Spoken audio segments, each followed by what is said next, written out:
At 7:50 p.m. Beijing time on May 13, 2026, Trump's Air Force One slowly landed at Beijing Capital Airport. This particular moment is anything but ordinary. According to those who study fate and current affairs, three major lines converge precisely at this point. They all point to the same outcome, Trump taking full control.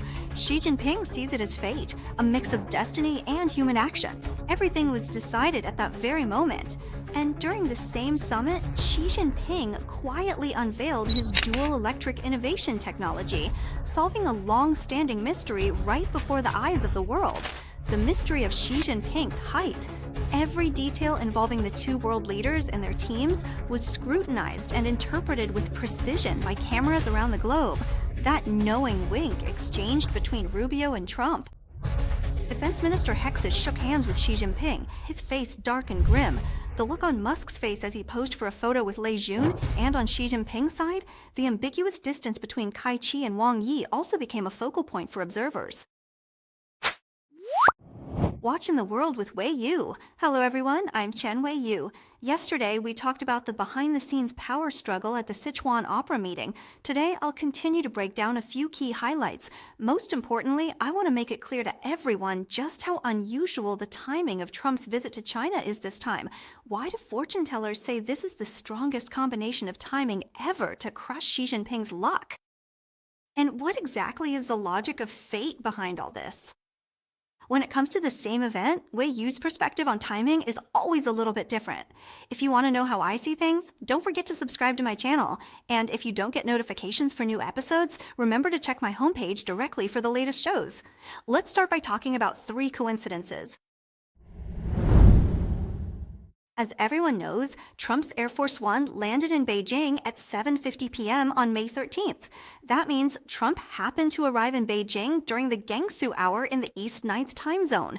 This timing is truly remarkable. Why do I say that? Originally, Trump's plane was supposed to land earlier, but because President Trump made a last-minute invitation to Jensen Huang, the landing time changed. He joined the delegation to China, so Air Force One made a special stop in Alaska. They waited for Jensen Huang, which ended up causing a delay. Because of this unexpected twist, the landing time in Beijing ended up being during the Gangsu hour. So what's so special about this particular time? Let's talk about it in detail. Trump was born in 1946, which corresponds to the Bingsu year in the lunar calendar. That means Trump's birth year is Bingsu. Also, Xi Jinping was born in 1953, and according to fortune tellers' Bazi charts, he will enter a 10-year Gangsu luck cycle starting in 2026. So, as you can see, at the very moment Trump set foot in Beijing, a three-shu configuration appeared. Trump's birth year is Bingshu, the time he landed was Gangshu, and Xi Jinping's 10-year luck cycle is also Gangshu. All three shu elements showed up at once. This isn't something that could be arranged by human effort. No matter how shrewd Trump's team is, there's no way they could have factored the exact landing time into their negotiation strategy. If he had arrived an hour earlier or an hour later, this three-shu configuration wouldn't have happened. This is what fate experts call heaven's will. It's just too much of a coincidence. Human plans can't compare to what's destined by the heavens. So what's the story behind this three-shu configuration? There really is something to it. For those who understand Bazi, you all know what it means when these three deficiencies overlap for Xi Jinping, right? Trichomoniasis often bites. Trump's year stem is Bing fire, which is Yang fire, like the sun. Xi Jinping's day stem is Ding fire, which is Yin fire, like candlelight. According to fate, when a strong Bing appears, Ding is completely overshadowed in the place where the sun rises, so of course the candlelight loses its presence. At the negotiating table, the aura of dominance often starts even before the conversation does. This is exactly what we saw at the Trump-Xi meeting. Trump's powerful aura steadily overshadowed Xi Jinping. The second layer is the Zhu and Yu mutual harm. Trump's year branch is Zhu, and Xi Jinping's day branch is Yu. Zhu and Yu have a mutual harm relationship in fate, called the harm of extremes. On the surface, things seem peaceful, but underneath, there's damage. Fire is hidden within Zhu. It looks like it nourishes fluids, but actually it harms them.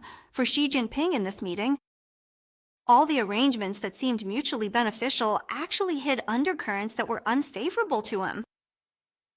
So, you see, on the surface, Trump kept saying that he had the longest standing relationship with Xi Jinping, that they had a wonderful time together. But in reality, every move Trump made was to guard against him. Yesterday, we explained in detail on the show exactly how Trump's top-level security measures were designed to guard against Beijing. And during this visit, there were two more details that are also worth mentioning. One of the details was when Xi Jinping was shaking hands with members of the American delegation. After Rubio shook hands with Xi, he glanced at Trump and winked, and the two of them exchanged a knowing look. Anyone who understands knows exactly what that meant. And this time, the Secretary of Defense, Huckfus, who was traveling with the group, shook hands with a stern face and didn't smile at all. Can you guess why the Secretary of Defense was part of the delegation? Keep guessing. At that very moment when Xi Jinping was shaking hands with Huckfus, do you think he was feeling a mix of emotions? After all, this is the iron-faced U.S. Secretary of Defense who took out Khamenei and sanctioned Maduro. Would Xi be worried that he might be next? Alright, let's continue. The third layer is the three-shoe collecting ding. This is the most ruthless blow. Shoe is the fire vault. It can collect, store, and control fire. When Trump has one shoe in his hour pillar and one shoe in his time pillar, and Xi Jinping has one shoe and three vaults in his luck cycle, all of them target Xi Jinping's Daymaster ding fire. It's like his core strength is being completely gathered, suppressed, and sealed away. This is what's called Bing Steal and Bing's Light. Zoo harming, triple zoo collecting ding, three layers of suppression all coming together at once. Everyone, think back for a moment. At the official welcoming ceremony, there was a group of children bouncing around, holding flowers to welcome Trump. What was truly jaw-dropping was that these kids weren't wearing red scarves. This must be the first time in so many years that at a CCP welcoming ceremony, the children didn't wear red scarves. You have to understand, for the Chinese Communist Party, the red scarf carries symbolic meaning. It's a declaration of allegiance. Not wearing the red scarf was definitely a deliberate move, and it seems Trump noticed this too. When he gave his speech, he specifically mentioned these children, saying they left a very deep impression on him.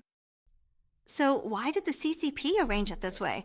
Simply put, they wanted to send a signal to Trump, showing that the CCP can set ideology aside and just talk business. This just goes to show that even though the meeting was held in Beijing, the one really calling the shots was Trump. So in the end, as for the results of the negotiations, Trump said that the Chinese side agreed to purchase 200 Boeing planes, and if Boeing performs well, China might order up to 750 planes. And on the Iran issue, Trump said the Chinese side was also in agreement. The Strait of Hormuz should remain open, Tehran should not possess nuclear weapons, and China will not sell military equipment to Iran. In addition, regarding the Taiwan issue, Trump said that Xi Jinping brought it up to him proactively, but Trump did not state his position. Meanwhile, when Rubio was interviewed by the media, he also expressed the U.S. position, saying that America's attitude toward Taiwan has not changed at all. Xi Jinping told Trump that it's only a matter of time before China takes back Taiwan. However, Rubio believes that Xi Jinping now prefers peaceful unification, meaning he hopes Taiwan will voluntarily join China. This is exactly what many friends in Taiwan are most worried about. They're afraid that Trump might abandon Taiwan and use it as a bargaining chip in a deal with the Chinese Communist Party. Let me tell you, everyone can rest completely assured. For the United States, if Taiwan is a bargaining chip, then that chip has to remain safe and sound in place to actually be valuable. If it's used up, then it loses all its value. The most valuable way for a bargaining chip is to keep it there and not use it. Trump would absolutely never use Taiwan as a bargaining chip in a deal. As for human rights, Xi Jinping agreed to consider releasing Pastor Jin Mingri, a Christian pastor. However, the issue of Jimmy Lai is more complicated. Judging from the results of these negotiations, although the Chinese Communist Party did not completely compromise, but Trump did not show any sign of compromising on any issue. Even Trump's top donor, Musk, didn't act like he was asking for favors from anyone. On the contrary, what everyone saw at the banquet was people constantly approaching Musk for selfies, including Lei Jun from Xiaomi, who had a humble, ingratiating smile as he asked Musk for a photo together, even though Musk didn't really look all that willing. but he still went along and posed for a meme with him. The whole time, Musk seemed distracted and showed no desire to engage in any conversation. In fact, Musk doesn't really have a good impression of Lei Jun. He thinks Xiaomi just copies Tesla. And then, to make matters worse, they even turned around and accused Tesla of infringing on Xiaomi's copyright. But now they shamelessly run over to take a photo together and then post on Weibo claiming to have discussed technological innovation and the future with Musk, but the whole world saw that they didn't talk at all. Musk didn't even want to acknowledge him. And there was an even more awkward moment. Back in the day, Lenovo's CEO Yang Yuanqing appeared on the same stage as Musk for a dialogue program on China's CCTV. Yang Yuanqing arrogantly mocked Musk on the spot, asking him how many customers he had. Then he boasted that Lenovo sells 115 million devices a year, while Musk replied that he had only sold 20 or 30,000 cars. Who would have thought that? Years later, Musk would become the world's richest man, with a net worth of $826.2 billion, while Yang Yuanqing's net worth is about $1.5 billion, a difference of 500 times. If the two of them met again at a banquet today, would Yang Yuanqing feel embarrassed? Maybe he regrets his arrogance back then. That's why people say you should watch what you say, so it's easier to meet again in the future. The consequence of arrogance is getting crushed underfoot by others. So whether you look at Trump or the attitude of his entourage, it's clear that this time the United States is in the driver's seat.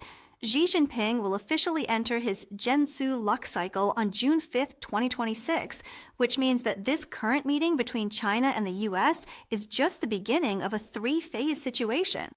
After June 5th, the impact of this three-phase situation on Xi Jinping will become even more pronounced.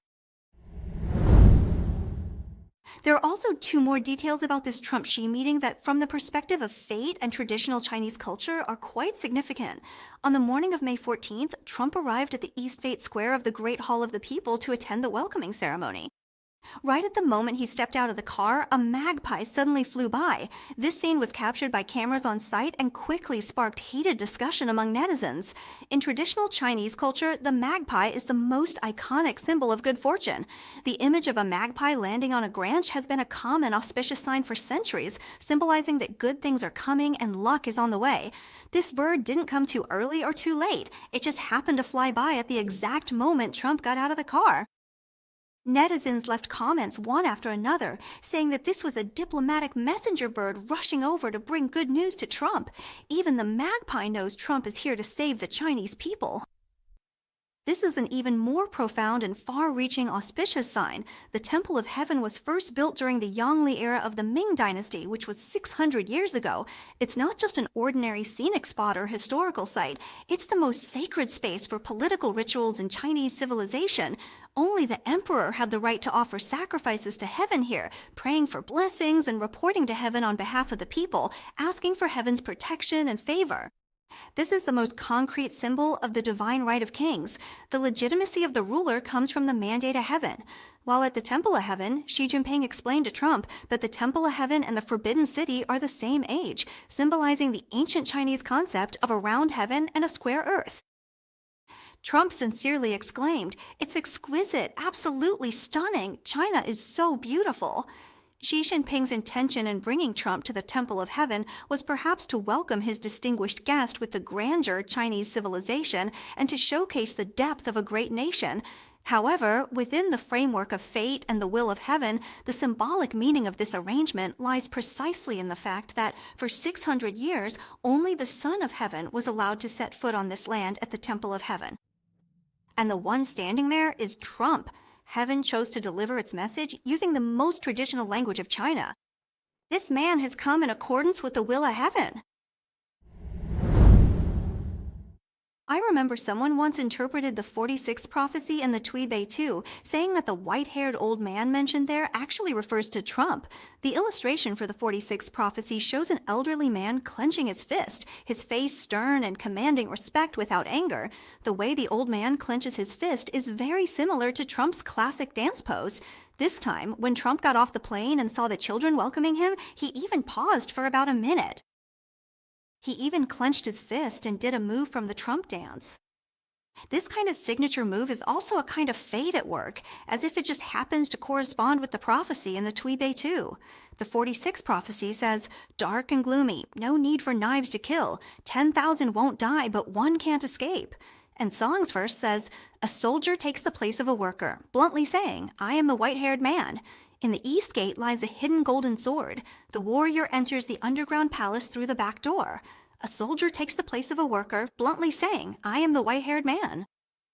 When you put the characters for one and worker together, you get the character one. This character implies foreigners or people who oppose the Chinese Communist Party. In addition, Trump's image as the white-haired man is also quite iconic and has even been linked to the image of the American bald eagle. Trump loves to use tariffs as his weapon against opponents, so the phrase "no need for knives to kill" also fits perfectly. Do y'all think this is possible? For those who are strong, they can afford to be humble. But for those who are weak, they'll try every possible way to elevate themselves. You all know who I'm talking about. Every time Xi Jinping meets with foreign leaders, his ever-changing height always sparks a lot of discussion. This time at the Xi-Putin meeting, Xi Jinping once again successfully drew people's attention to his height. Let me start with an impossible number. Trump's official height is listed as 190 centimeters. The White House physical exam report clearly states 75 inches. Xi Jinping's height has never been officially disclosed by the Chinese Communist Party. Based on years of photos of them standing together, outsiders estimate his height to be between 176 and 180 centimeters, so there's at least a 10-centimeter difference between the two. In theory, when they stand side by side, the height difference should be very obvious. But if you look at the footage from the Xi-Putin meeting, standing together, their heights look almost the same. Xi Jinping's actual height, much like the appearance of Xi's daughter, has become something of a mystery. What's more, Xi Jinping's height seems to adjust flexibly depending on who he's meeting with. Let me give everyone a math problem. Xi Jinping and Han Zheng are the same height. Han Zheng went to the airport to greet President Trump, and the two walked side by side. Han Zheng was about half a head shorter than Trump. When Xi Jinping welcomed Trump and they walked side by side, Xi Jinping was almost as tall as Trump. This April, Xi Jinping met with KMT chairwoman Cheng Li-wen, and photos showed the two were almost the same height. Cheng Li-wen was wearing flat shoes at the time and is about 178 centimeters tall. In May, during the Xi-Trump meeting, Xi Jinping stood next to Trump, who was 190 centimeters tall, and again, they were almost the same height. So the question is, how tall is Xi Jinping really? In just 1 month, 73-year-old Xi Jinping somehow grew another 10 to 12 centimeters taller. Actually, netizens have long noticed that Xi Jinping wears height-increasing insoles. Of course, the insoles can't be too thick, at most 7 to 8 centimeters, because wearing such insoles makes it harder to walk smoothly, especially for a 73-year-old man. If you look closely, you'll notice that during military parades, Xi Jinping's steps look a bit unnatural. Sharp-eyed netizens have noticed that Trump actually knew about Xi Jinping's little secret a long time ago. Before taking photos with Xi, he would deliberately stand with his feet apart to match Xi's eye level, and even hunch his back slightly, so that the two of them would appear to be about the same height in front of the camera. But if Trump deliberately stands up straight next to Xi Jinping, then Xi, even if he's wearing height-increasing insoles, still can't match Trump's height. In the official front-facing photo at the Temple of Heaven taken by Xinhua News Agency, Trump's chin is about level with Xi Jinping's lips. Trump's eyes are roughly at the same height as Xi Jinping's eyebrows. Xi Jinping's shoulders are a few centimeters lower. Once you see them from the front, the magic of the shoes just doesn't work anymore. After all, Trump is 190 centimeters tall. Even if Xi Jinping is 178 centimeters and wears 8-centimeter height-increasing insoles, he's still 4 centimeters shorter than Trump. All of Xi Jinping's attention is focused on being taller. Standing, he wants his shoulders to be higher, and even when sitting, he wants to be taller. All for this. I'd say, in China, they've come up with yet another world-leading innovative patent. It's called the soft and hard seat cushion. This is another innovation following Xi Jinping's height-increasing insoles. On the 15th, during a tea chat at Zhongnanhai, the two of them sat side by side. From the video, you can see that when Trump sits down, his whole body sinks into the seat. His sitting posture looks a bit relaxed. But when Xi Jinping sits down, he sits up straight, appearing especially imposing. But Trump seemed to notice something was off. His facial expressions and body language kept signaling, almost as if he was deliberately trying to draw the attention of the world's media. Sure enough, people noticed the difference. Trump's sofa cushion was clearly sunken, while Xi Jinping's cushion was noticeably firmer. It's a pity for the CCP that these little tricks can't hide from the camera. They ended up making a fool of themselves in front of the world's media. Netizens joked that the CCP's dual cushion technology is way ahead of its time. To mock Xi Jinping, some even used AI to create an image showing Xi's chair towering above the rest. One picture was enough to expose all of Xi's little schemes. Besides Xi Jinping's height, there were also two Xi Jinping lookalikes who became highlights of this event. This time, Trump's visit to China might also be about getting a closer look to see what's really going on in China. Is Xi Jinping's grip on power still solid? Even though the CCP has always tried to put on a show of a stable and united leadership team in front of the world's media, some details still got noticed. There was a really interesting scene.